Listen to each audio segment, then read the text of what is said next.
hung around and stuff. We had enough fun for one day. I had to place a shower cartridge and uh, anyway, I've been thinking about it, and what triggered it was I think the Secretary of Treasury went to China recently and told the Chinese that we have great concern over their excess production capacity, especially in the domains of green, solar panels, wind turbine components, electric vehicles. They and the problem we're saying is that a lot. I got issues. I don't know what. What they're saying is, and the Chinese have a strange arrangement. Once upon a time, the Chinese government, the communist Chinese government, literally owned everything, all the land, all businesses, everything. And they, like Russia, dictated how much was to be produced, who did what job you had, blah, blah, blah, blah, blah. And then after Mao, they turned a little bit more open and became more capitalist in the sense that they allowed people to benefit from their labor. Instead of if you worked on a farm and the Chinese government said, okay, you're going to raise 100 tons of grain this year, that's your quota, and we're going to take 80 of it and leave you 20, and 20 is subsistence. So what was this motivation other than cruelty? The government, if you didn't do 100 tons. But anyway, when they changed over and said, look, we want you to build, grow 100 tons of this grain, but if you have excess, you can keep it and sell it. And so there was motivation and that's part of the concept of free market enterprise, is that people can benefit from their endeavors and make profit, and in doing so they have to compete with their competitors. If somebody does a better job, makes it a cheaper price, whatever, and the market decides who lives and who dies in that situation from a corporate point of view. Okay, so we're concerned about the Chinese excess capacity to manufacture electric vehicles, solar panels, all the green stuff. And the problem is in there, the Chinese government, they have free enterprise, some element of that. You have companies, and they are totally in charge of their own behaviors and how they export, import, so on. But there are also Chinese government-backed industries, and it's kind of strange that they do still have various manufacturing facilities which are owned by the Chinese government, and so they can, if you will, subsidize the production of certain things that a normal individual company business could not do, because they have to make a profit. So these industries that the Chinese government invests in have an unfair advantage.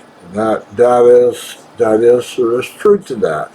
They can literally subsidize, if you will, out of all the funds that the Chinese have, to make solar panels, and market them and sell them in the world market at such a low price that no country, no civilized,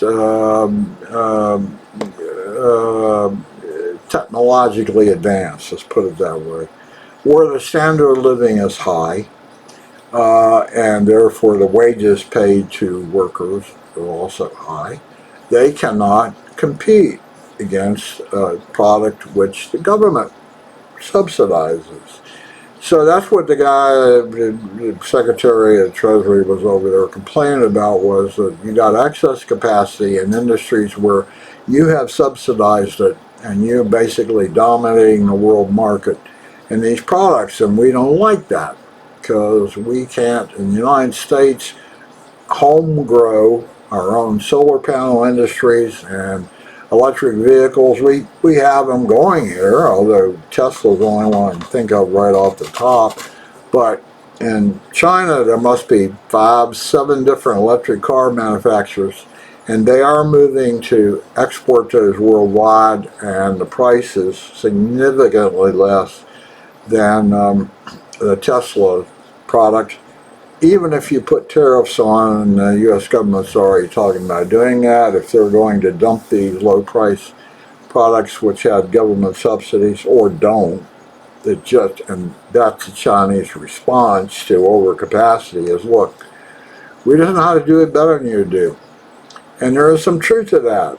The Chinese are not dumb people, and they claim as many patents, world patents, each year than even in the United States. They're like #1 now on declaring patents. They're innovative. Yes, the government does fund a lot of stuff, but so does our government, so do other governments. If it's something like, take national defense, we subsidize various companies and industries because we may not have an immediate need for their skill sets, but we may in a future conflict, so we keep them alive by giving them, if you will, subsidies. Same way we have tax credits for solar energy production. Companies who want to go in the solar energy business get various tax or otherwise benefits. And so our government is also, if you will, subsidizing in a sense. It's not any different than the Chinese, although the Chinese probably are better at it than we are. So anyway, my point being was all this triggered that I'm thinking that the United States is a aging democracy. And like any governmental form, over the history, I'm not a major history freak, but governments fail.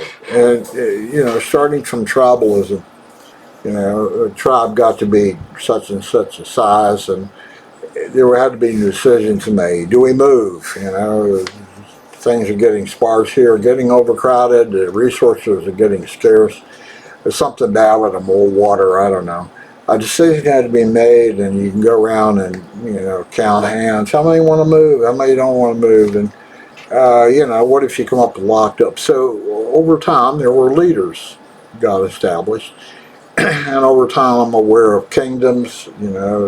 Tribe got really big and powerful and started dominating and taking resources, and became so powerful that it ruled a region. And one leader, they established a whole succession thing of how leaders were going to, once the king, who followed the king, and maybe some kingdoms got so big that you had outlanding areas. They sort of divided up into states or prefects or precincts or whatever you call it. And they gave some local power to the guy out there, just like the Romans did. The Romans, when they conquered a particular area, they carved it up and they had governors or regional commanders or whatever you call. And really no politics, it was military. It was military-based governorship of a particular conquered country. And the governor there reported to Rome, and Rome dictated what the deal was. And there was an emperor of Rome, but there was also in Rome Roman senators. There was some element of representation of the people, if you want to call it that. Okay. And out of that, and the evolution of the Roman hierarchy, and the French had a way of doing it. Europeans they had kingdoms and fiefdoms and all that stuff. And over time, consolidations, and anyway, governments came and went. There were coups, there were wars. Things changed because of all that. Okay, so along comes the colonies in the United States, established by the British. It's a colony they owned. They'd been doing that all over the world. The British were an empire, and they primarily did the same sort of thing. They put somebody in charge of the whole, all of 13 colonies. There was one guy in charge, and then there were other guys underneath of him that had their territories or areas that they were in charge of. But it was all reporting to England, and you were supposed to follow what the English said, including what you're going to pay to the English in the way of taxes, and what you could import, what you could export. That was all controlled by the British. Okay, but the idea that in Britain at the time, they had the Magna Carta, I believe it was, they had established the Parliament. And the Parliament had two houses, and there were local people at the local level could elect or appoint, however, a representative. And then at a larger area, like a state, there would be a guy there, and they're usually lords. They came out of the aristocracy hierarchy that had been established previously. Anyway, the model of hierarchy of representation and governing came about, and the United States has one like that, where we have at the local level we have state and county governments, which people elect officials at that level, and then those officials will appoint various people who head up certain departments, and they have certain authorities. They can make certain rules, so on. And then above that, you have the state level, and the state has representatives for maybe 3 or 4 counties, and they're supposed to listen to the populist voices in those counties. And then you have state senators who have larger territories. And then on top of the states, of course, you have the federal government, which has representatives, so many representatives for a state, divided up by population. And then you have 2 senators for every state. It's equality no matter what population the state is. So we have this hierarchy of command and control or leadership, okay? It's been around now since 1776. And it has functioned well at times and not well at other times. And right now it's not functioning very well. And the problem is, and it's always been this way, remember we had a American Civil War where some states wanted to have slavery and other states said no. And so the federal government said, well, we're going to, you do what we say or it's going to be trouble, consequences. And the South, I think, started the thing. They took military action, and we started a whole big conflict. But it was over. Slavery ran it, but it was over states' rights. And here we are again. Who's in charge? The federal government dominates everything, or what do the states have? And we're back in that situation again right now. Take abortion, with the Supreme Court saying there's nothing in the Constitution which guarantees the right to women to have abortion.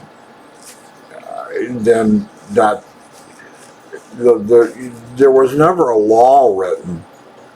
It was based on, or maybe there was, Roe versus Wade. There was a Supreme Court decision saying the Constitution says it grants you that right. Congress never enacted a law about abortion. There was some controversy down at the lower level, and it went right to the courts and up. The Supreme Court said at one time, yeah, the law of the land is women have the right to abortion. Okay, so now you have conservative judges, and I hate the whole idea of conservative and not conservative judges or liberal judges, but anyway, the judges looked into the Constitution and said it doesn't specifically say women have a right to abortion. There was nothing, I think, probably in the Constitution that said that states or individuals have the right to own other people. Slavery. It was not in there. Okay? It went to the courts, and the courts at that particular time decided, yeah, it's okay. You can have slaves. Okay? And the South did, and then the North changed their mind about it, and there was a big conflict. We're back in the same situation again today. The federal government tries to do things, and through Congress, through the Senate and House of Representatives, and they think that are best for all of the states. And one of the clauses in the Constitution is if it isn't specifically called out as a federal responsibility, then all rights to that particular issue are left to the states. Okay? Well, some states don't like what other states are doing. And there are cases, like EPA is a good example. In my state, I don't care about, the river flows south and goes into Mexico, so I can pollute it all I want because I don't care. It goes into Mexico, it's not harming anybody on our side, no problem. I set up big smokestacks and belch out all kind of terrible noxious fumes. That is a problem because it leaves your state and blows over to other states. So there's a case where the EPA and the federal government does have to step in and enforce rules on all states, because what one state does impacts another state. There are reasons for the federal government to be there, and the administration and various departments oversee things. Food safety, you're going to leave that up to individual state? No, because of this trade between all the states. And each one, and they do have different standards, by the way. They do have different food standards right now.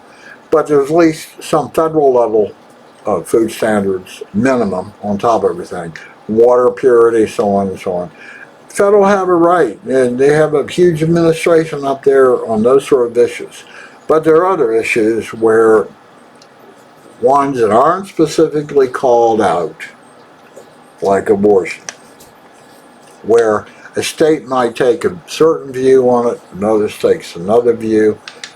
In that case, the federal government, via its representatives, not the administrations, not the Department of Health, not the Department of Agriculture, on things which have not been specifically called out. Agriculture is a point. You know, some states, they might ban pesticides. You know, and that's a good thing. Maybe the federal government in the end will say all states need to ban pesticides, and some will say, hey, you're going to destroy my agriculture if you do that. Conflict arises, it goes into the courts. Anyway, the bottom line is we are aging democracy. The command and control systems of local to state to federal to bureaucratic administration, it's getting age on it, and we're piling up rules, piling up laws, piling up conflictual problems.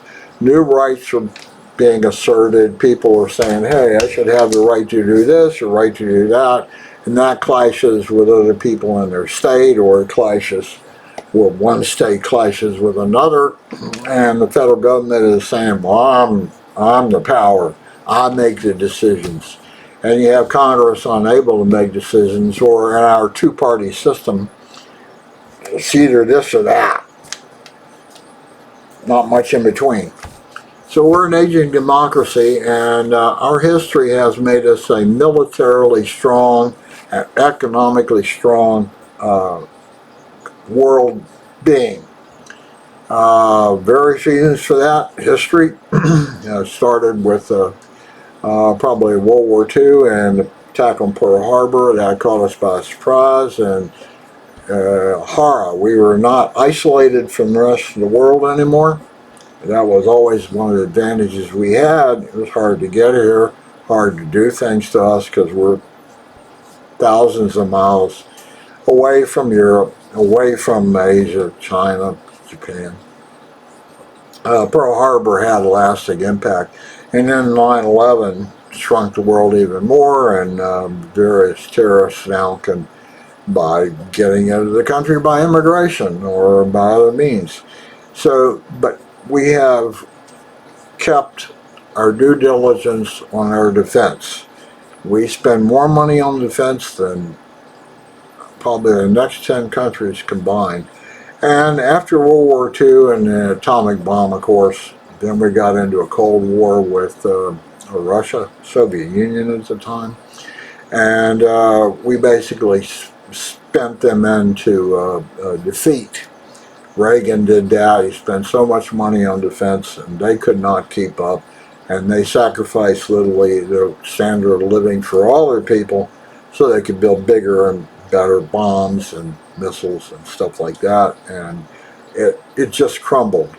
All the Soviet Union and all their satellites, it just literally crumbled apart because the standard of living had gotten so poor. And they did some changeover to more free enterprise. But the United States has kept our military might. We found that, in some sense, we can dictate because you don't want to mess with us.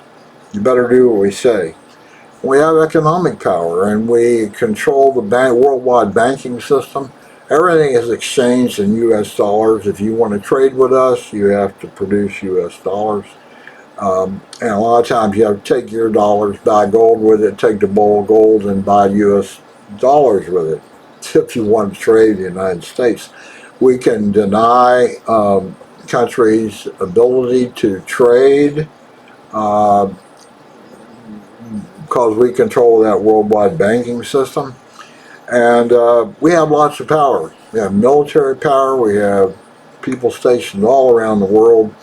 We have a big Navy. We can show, aircraft carriers. We can dispatch them in any region of the world. And on board is a lot of mass death if we wish it to be so. And we threaten or we use it or we whatever all the time. And our economic power, if somebody doesn't, we can go to the Chinese and say, hey, you got too much capacity. You got to do something about it. You got to put more money in your real estate market. They did for a while and it crashed. But anyway, you need to give us a chance, and you're not giving us a competitive advantage. On the other hand, we've decided that you've been getting us chip making manufacturing facility machinery from the United States for quite some time now. You're making your own computer chips. You've been making computers for the world for 20 years or so. It all got to be shipped to China where labor was cheap. Apple still makes just about all their products in China. They're now shifting away from that.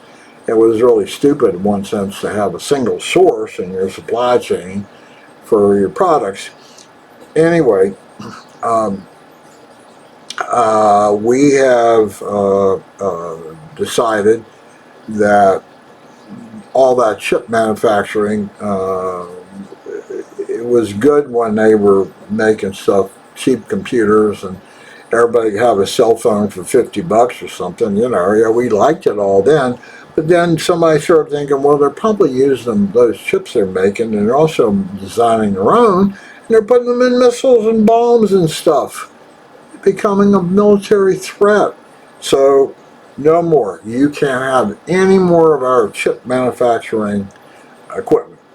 All right, that's what we're not allowed. Anybody who trades and sells that stuff to you is not allowed to use our banking system. They'll be cut off from world trade.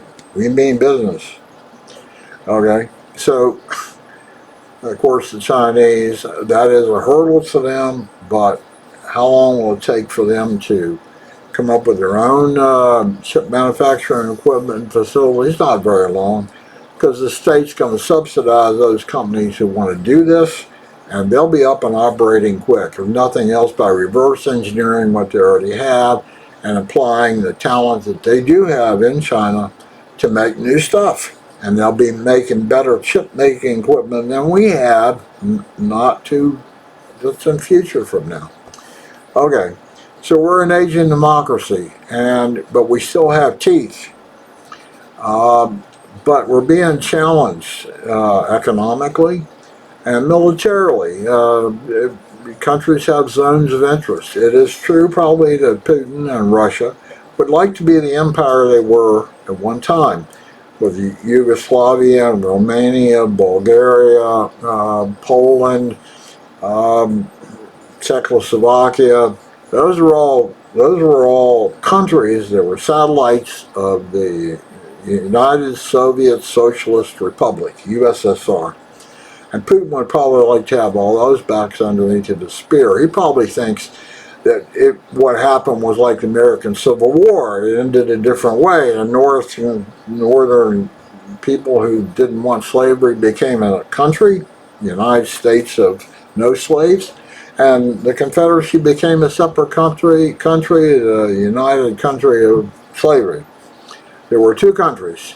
That's what happened to the Soviet Union. It became multiple countries.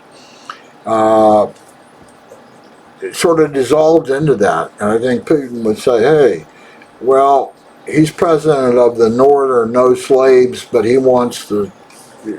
needs the agriculture. He needs the resources for the United States of slavery that's down south. So he probably does have an agenda. He would like to take over those properties.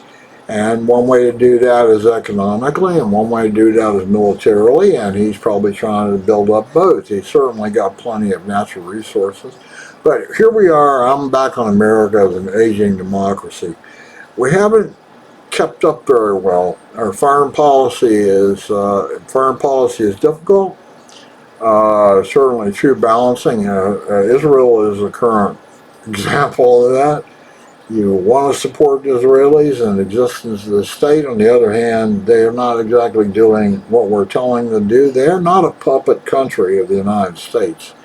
And I think sometimes we think they should be, or other countries should do what we tell them to do, or they're going to suffer the consequences of their actions. Economically, militarily, you can't come here. Immigrants are not allowed to come here from Egypt or Pakistan or Iraq, Iran, places we don't like what you do.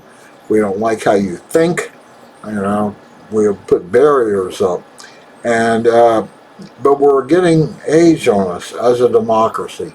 And from one perspective, I'm really concerned about the tax burden of the current representative system and power, command, and control that we have, and also the federal government's overreach. They've had the Department of Agriculture's been around for 100 years, I don't know, and they've taken their duty very seriously to the point of, we're going to tell each and every farmer how he should raise his pigs. We don't like how he's doing it. He's not doing it very efficiently. He's using up too many resources, blah, blah, blah, blah, blah. They're coming down to the individual farmer and telling them that, and the farmer is going, go away.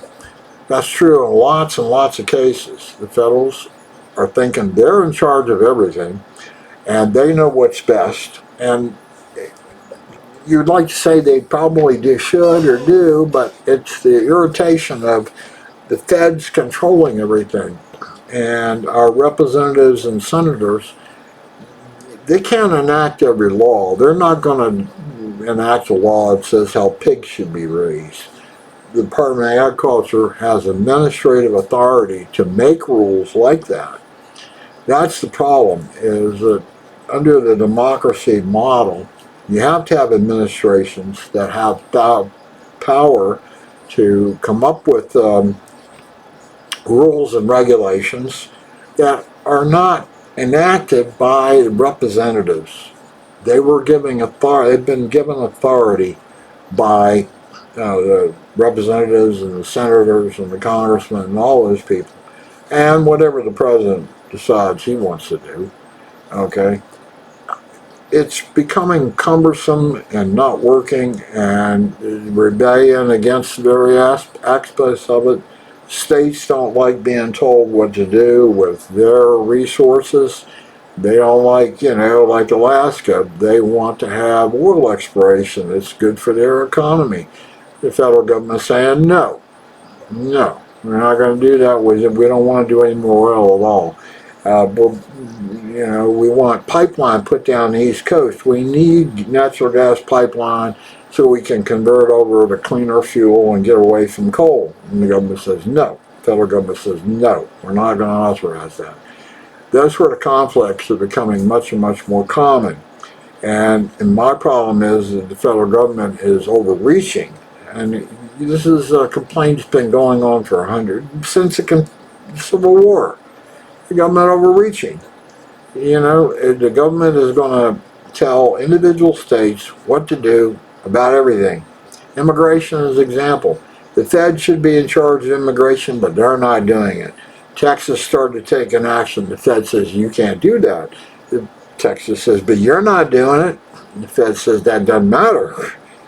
You can't do it because it's not your responsibility. So here we go. We get states that are for strict border immigration. We have the Fed just say, hey, we'd like immigrants. Come on. We need more people to buy more stuff. We need for more economics. This has gone on too long, and it's hard to get at the core theme. It's probably a subject that's had 25 aspects that could be expanded and discussed individually. The military power we still have, we like to show it off. We have bravado related to that. We're not the only ones in the world to have bravado. The Chinese are shaking, saber rattling is called, what it's called, in the China Sea, that water from which they navigate in and out of, export in and out of, and so does Taiwan, and so does Japan, and so does North Korea. I didn't understand World War II and controlling the oceans. It seems bizarre. But the Japanese, in fact, did try to control the area of all of the Philippines, Indochina. They controlled the water there. And it made it tough for you to introduce troops or supplies or military stuff that they have submarines and you can't get a ship in and out. Enough is enough. I'm talking about the aging of the American democracy, and I don't have an answer for it. Rights, individual rights, states' rights. We've gotten rights have become a big agenda item, and it's just the way it worked, and more people clumping together and saying, but we should have this right, or certain states linking together saying, we should have this right. We feel strongly about abortion, and we don't want abortion. Women should not be having abortions in our state. I take no issue one way or the other with it. I'm just saying the states have made that decision. Enough people in that state are saying no abortion. Now, if that's not being real representative in their state legislature by the people there, if that's where the area is, and most people are for abortion, but the representatives saying no, then there's something wrong. And the state something should happen at the state level and get representatives and senators and however, and governors or whatever, that support the majority. And it's always 49-51 because we have a two-party system. It's yes or no. That's the real problem with democracy. It's the real problem with any kind of leadership, be it communist, dictator, or otherwise. It's yes or no. Yes or no. Yes for abortion, no for abortion. Yes for states' rights, no for states' rights. Today's the 13th of April 2024, and too long, but I'll post it. You might get something out of it. I don't know. That's it for today. Uncle Ron and our aging democracy and concerns thereof.